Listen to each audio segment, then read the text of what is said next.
ओम श्री साईनाथाय नमः। ओम श्री साईनाथाय नमः। ओम श्री साईनाथाय नमः। सभी साईं भक्तों को मेरा नमस्कार। साथियों, कथा प्रारंभ करते हैं। जैसा कि पिछले भाग में आपको सुनाया था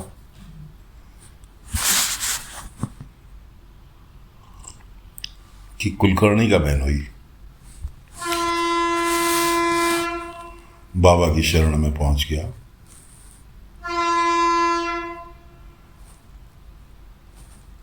और बाबा ने समझा बुझा के उसका आत्मविश्वास जगा के उसे वापस भेज दिया।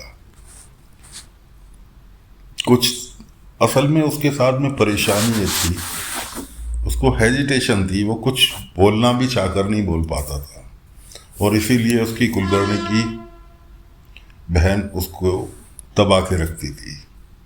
बाबा ने कुछ उसे टिप दी कि ऐसे कर, ऐसे कर, ऐसे कर। उसकी समझ में आया और उसने उसको फॉलो करना चालू कर दिया। अब तो वापस कुलकर्णी वाड़े में पहुंच गया। अब बारी आती है केशव की। कुलकर्णी केशव को लंदन भेजने के लिए तैयार है, लेकिन केशव जाने का नाम नहीं ले रहा। कुलकर्णी तरह तरह के पैतरे आजमा रहा है, लेकिन केशव जाने का नाम नहीं ले रहा।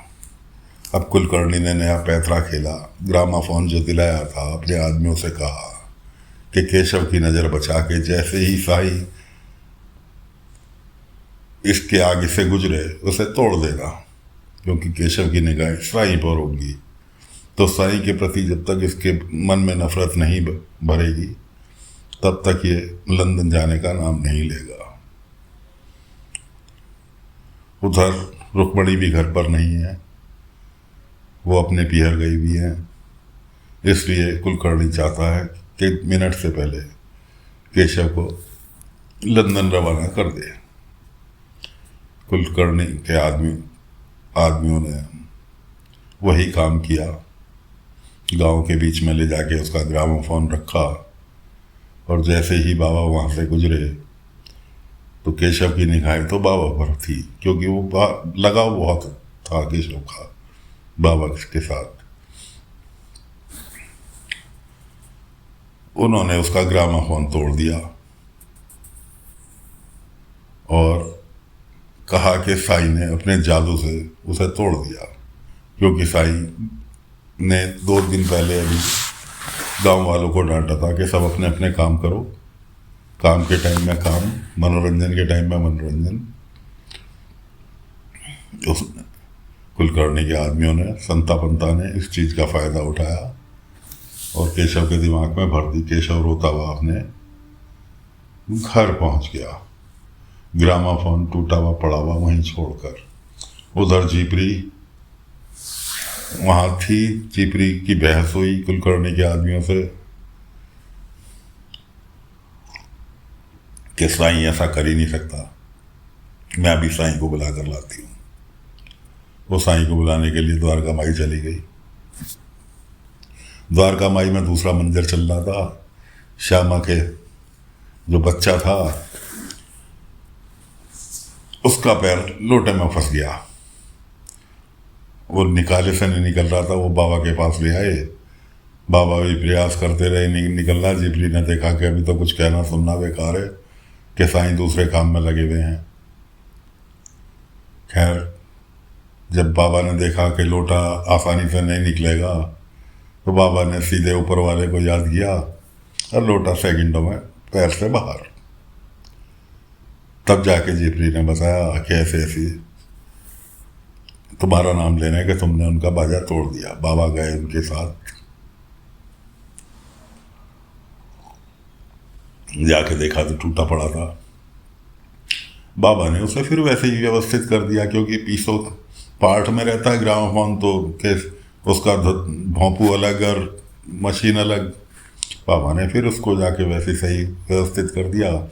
जीपरी और उसकी सहेली चंपा उसका डिब्बा उठा के कुलकर्णी वाड़े देने के लिए गई।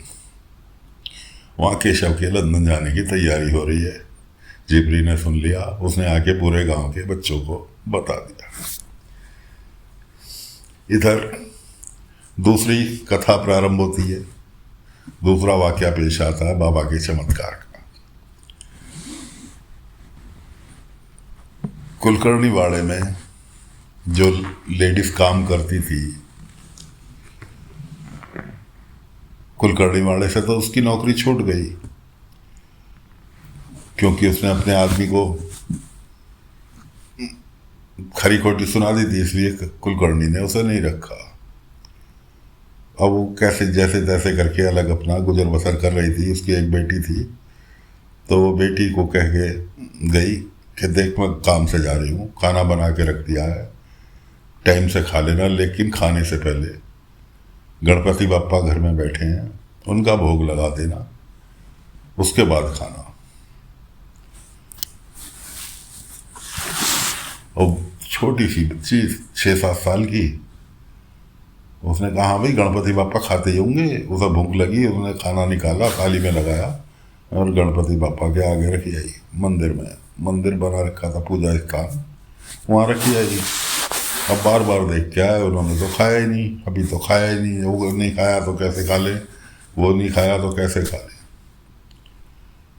क्या अभी तो गणपति बापा ने भोग लगाया ही नहीं, उन्होंने भोग नहीं लगाया, अब बेचारी भूख से परेशान गणपति बप्पा के आगे थाली भरी हुई रखी खाने की, लेकिन उन्होंने खाया नहीं, इसलिए वो खा नहीं सकती, क्योंकि उसकी माँ कह के गई थी कि गणपति बप्पा को भोग लगाने के बाद खाना खाइयो।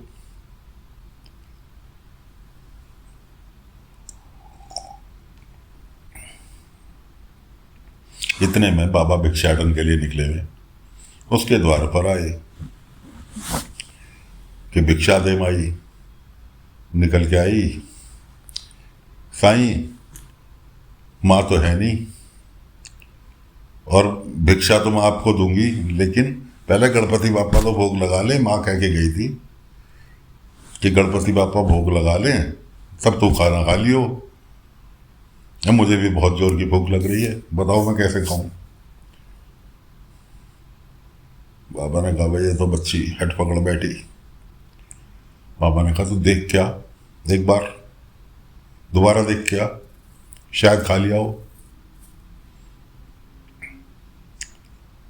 देख के आई तो बाबा के चमत्कार से थाली में से आधी रोटी गायब थी, सब्जी में से सब्जी थोड़ी गायब थी, चावल में से चावल गायब थे। खुशी होती भी आई, हाँ साईं खा लिया।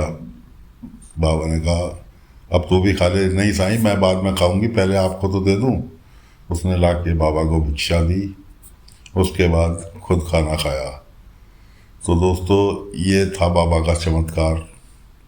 बाबा ने ऊपर वाले को याद किया, ऊपर वाले ने भोग स्वीकार किया, थाली में से रोटी भी खाई, चावल भी खाए गणपति बापा ने। तो बाबा का कहना ये है, सच्चे दिल से जो चीज़ मांगो ऊपर वाला जरूर देता है, भले ही वो भोग लगाना हो।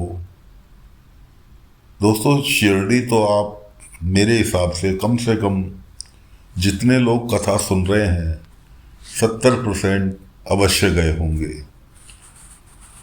मंदिर में अब तो खैर प्रसाद ले जाना बंद हो रखा है, नहीं तो कोई फूल लेकर जाता है, कोई माला लेकर जाता है, कोई पेड़े लेकर जाता है, बाबा के लिए भोग लेकर जाते हैं, कोई वस्त्र लेकर जाता है। लेकिन पंडित क्या करते हैं, बाबा के चरणों से छुआया और वापस हाथ में दे दिया।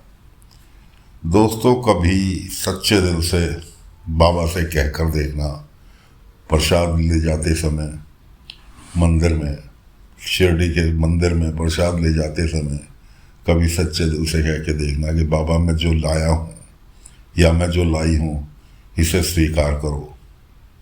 आपको खुद चमत्कार नजर आएगा। और खाली शिरडी नहीं, आप जिस भी शहर में रहते हैं वहाँ बाबा का मंदिर है, वहाँ आप जाते होंगे, वहाँ जाकर सच्चे दिल से एक बार कहकर तो देखना कि बाबा ये आपके लिए लेकर आए हैं, इसे स्वीकार करो। फिर देखो आपको खुद चमत्कार नजर आएगा कि बाबा कैसे आपकी लाइव भेंट स्वीकार करते हैं। लेकिन दोस्तों, जग दिखावा नहीं, दिल से ये आवाज़ निकलनी चाहिए जो बाबा के पास तक पहुंच जाए कि बाबा, ये चीज़ मैं आपके लिए लेकर आया हूँ या लेकर आई हूँ, इसे स्वीकार कीजिए। दोस्तों, सेकंड नहीं लगते बाबा को स्वीकार करने में। आप चमत्कार मानेंगे इस चीज़ को कि कैसे आपके हाथ से गई और बाबा के पास पहुंच गई। कितनी मंदिर में भीड़ होगी, आपको भेंट तक आराम से चढ़ाने का मौका मिलेगा, भेंट देने का आपको आराम से मौका मिलेगा। तो एक बार आजमा कर देखना कि बाबा कैसे आपकी सुनते हैं, लेकिन दिल से, दिखावा करके नहीं। दिखावा बाबा को पसंद नहीं। दिल से जो आप कहोगे, मांगोगे, बाबा को अर्पित करोगे, बाबा अवश्य स्वीकार करेंगे। तो साथियों, कुलकर्णी की बहन सुधर गई बाबा के आशीर्वाद से। बहनोई परम भक्त बन गया कुलकर्णी का। अब कुलकर्णी का बहनोई, उसकी बहन, तीनों बैठ के खाना खा रहे हैं। सवाल आता है कि जी किसी व्रत के रखने की बारी आती है तो उसकी बहन कहती है कुलकर्णी की, हाँ मैं व्रत रखूंगी। कुलकर्णी कहता, तू व्रत रखेगी? तू व्रत रखेगी? इतने में उसका पति भी कहता है कि व्रत तुम रखोगी? मैं कहा, हाँ क्यों नहीं रख सकती? मैंने कहा अच्छा। उसके मुंह से बस गलती से साईं का नाम निकल गया कि साईं ऐसा कहते हैं। बस इतना वो बोल ही पाया था बेचारा विश्वनाथ, उसके पति का नाम विश्वनाथ था, बोल ही पाया था। वह कुलकर्णी ने तो पूरा खाना फेंक दिया, दरवाजे उठ के चला गया। बाद में उसकी बहन ने उसको अपने पति को समझाया, क्योंकि अब तो दोनों में एक सुलह हो गई थी, दोनों मिलजुल के रह रहे थे। उन्हें समझाया कि भूल के भी कुलकर्णी के सामने साईं का नाम मत ले लेना। तुम भले ही साईं को मानते हो, साईं को पूजते हो, तुम्हें मैं नहीं रोक रही, ना कोई रोकेगा, लेकिन भूल के भी कुलकर्णी सरकार के सामने साईं का नाम मत ले लेना। तो दोस्तों, उसकी समझ में भी आ गया कि कुलकर्णी की और साईं की बड़ी कहानी ठगी हुई है। तो साथियों, कथा को यहीं विराम देते हैं। आगे की कथा लेकर फिर अगले अंक में हाजिर होंगे। तो गणपति बापा ने आज छोटी सी बच्ची के हाथ से खाना खा लिया, लगाया हुआ भोग स्वीकार कर लिया, रोटी खा ली, चावल खा लिए। कथा को यहीं विराम देते हैं।